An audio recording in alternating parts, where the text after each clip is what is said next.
Bigger is not always better, and this is especially true when it comes to your lights and what lights you use for each project. In today's video, we're going to be reviewing this incredibly lightweight, maneuverable light from a brand that I really like, NEEWER. I have been using this light on a few commercial style projects, but I really wanted to stress test the light in a more creative scenario, and to really see what this light is capable of when it's pushed to its boundaries.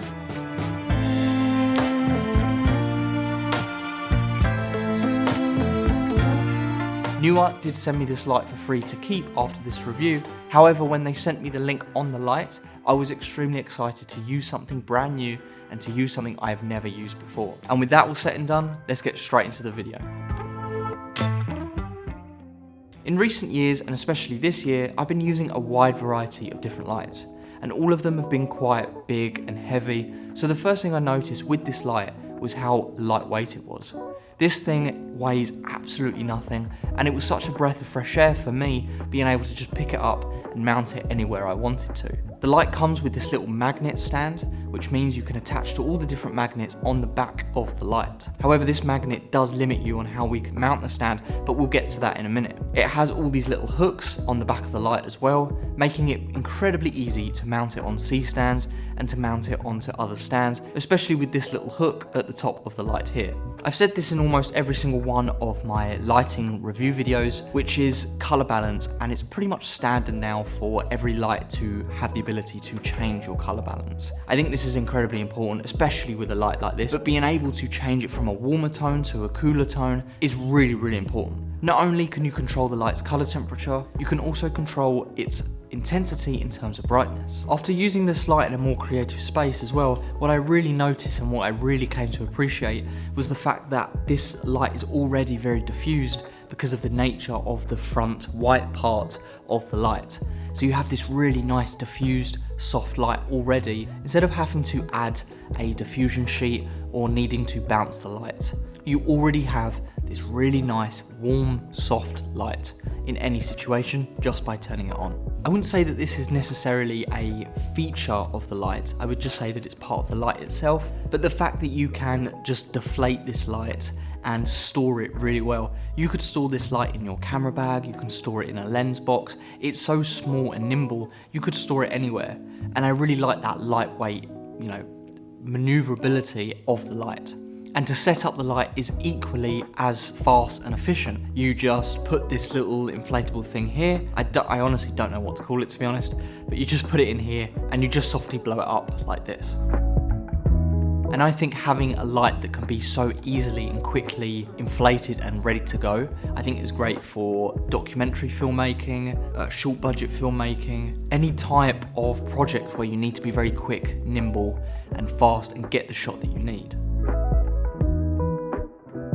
Now this is where things get a little bit interesting, because the light is a great light, but it doesn't reach its full potential without these two accessories. The two accessories I'm talking about, the first being is this light stand extension with a 360 ball pin at the top. Now the reason this is so important is because the magnet that you get with the stand, which is a magnet that I mentioned earlier, only has a quarter thread at the back of the magnet, which means you can only mount the stand upwards because of the nature of where the thread is. Now for me, this is very situational and doesn't really improve or help in any way. But once you get this extender for the light stand from NEEWER themselves, all of a sudden you have a wide range of different opportunities with this light.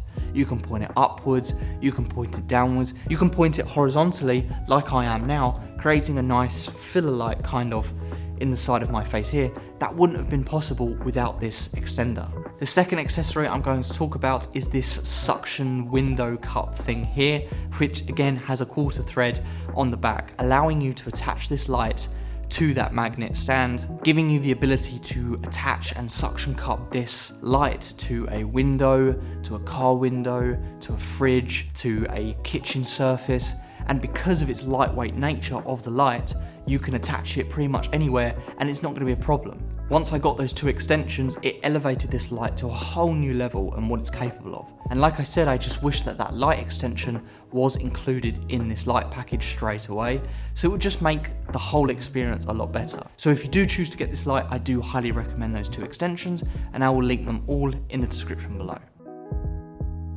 So I wanted to see what this light could do in a more creative space, so I set up these 3 shots. Our first shot being our character in the front seat of the car. With this light I had a C-stand mounted just above him. As you can see here, with the C-stand and angling it in the right position, it creates this really nice top-down lighting. I also used a C100 light as a red parking light, if you will, at the back of the car. Actually, it's the same light that we're using there, as you can see. But I just used that to add a little bit more contrast into this scene. In the second scene, I originally had the suction cup at the front glass of the car. However, you can see here it just flooded the car with all of this light. This is a great example of using the suction cup to your advantage. All I did is remove it from the front glass of the car and mounted it on the side of the car instead, creating this look here, which gives a lot more contrast with our character. Moving on to our third and final shot of this scene, we had a character on the outside of the car using the 360 light stand extender and simply having the light at a really nice vertical stance, illuminating our character and once again creating contrast with that red C100 in the background. There are a few cons to this light. The first con being, and this is something I noticed pretty much straight after the shoot, which is the battery life at full charge at 100% pretty much the entire time lasted for about an hour and a half, which is okay when you consider the £60 price tag, or at least it's £60 currently making this video. But I was just hoping for something a little bit more than just an hour and a half. If you're shooting a film that's going to take you hours and hours and hours, you know that an hour and a half is not going to be enough. You can add a V-lock onto the stand and mount it onto a stand and use a USB-C cable to essentially power the light, but then you lose the whole point of the light, which is its maneuverability. Not a massive deal breaker. I don't think this light is supposed to be a key light and it's not necessarily supposed to last for an entire shoot, but it is definitely something worth mentioning. If it was up to me, I would maybe get 2 and just hot swap them, so at least you've got around 3 hours. Another con is having that really simple mounting point that I mentioned earlier, just having that one magnet. To me, it's almost like, what is the point of including that? I wish they had included the light extender that we mentioned before. If they included that in the light package on its own would just be really good. But it's not included in the light package, therefore I have to consider it a con. I would very much use this light in any situation that requires a light to be mounted in unusual places. Like I said about the car lighting setup, having it mounted on the side of the car is really cool, especially if your subject is moving. And this is an additional way you can use this light, maybe not the proper way of using it, but if you're doing a scene at night, you can always use this light as a reference point to find where your kit is. You can see from this clip here, I did actually end up using it to find a lens in my bag or something, I can't remember. But I do also think that that is worth me mentioning, is that for this affordable price tag, you can use this light in so many different situations.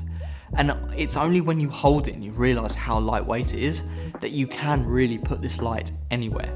That being said, this light isn't the brightest light in the world. It's not that strong. It's not going to fight the sun. It's not going to be a key light. So if you buy this light looking for that experience, you're not going to get it. In conclusion, this light is very simple. It's not a massive, bombastic, overly bright light, but what it is an incredibly versatile, lightweight, mountable light that you can put in all sorts of different unusual positions. This light is going to remain in my camera bag because you can just deflate it, fold it up, and have it, and it doesn't weigh anything. All that being said, every positive thing I've said about this light is because of those 2 accessories that I mentioned before. That's everything for this video. Thank you so much for watching. I will leave a link in the description below for this light, as well as the 2 accessories that I've mentioned. Okay, that's everything. I'm gonna wrap it up now. Thank you guys so much for watching, and I will see you in the next one.